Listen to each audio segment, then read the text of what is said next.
A former female priest who spent more than 2 decades in the Episcopal Church is now speaking out after being defrocked because she embraced another faith.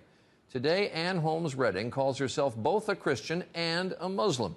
But her move to Islam came at a very high price. Dan Harris reports on this woman's test of faith. Ann Holmes Redding was an Episcopal priest for 25 years until a radical test of faith. Several years ago, while she was mourning the death of her mother, she was trying out an Islamic meditation technique that she learned in an interfaith class.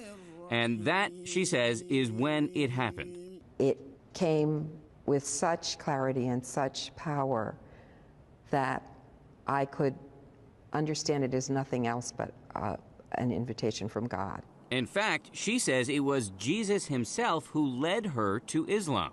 You think Jesus led you to become a Muslim? Yes.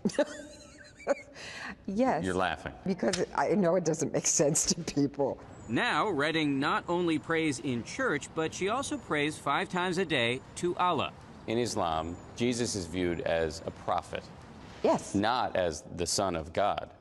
Yes, you're right. So yours is a radical rethink of the Christian scriptures, a rethink that a lot of people would call heretical. Yes, and do. Loudly. This spring, the Episcopal Church revoked Redding's right to be a priest. Being defrocked, I would imagine, was a pretty traumatic experience. Yes, that's an understatement. To imagine not being involved intimately in the lives of believing people, helping them understand their relationship and calling, baptizing babies.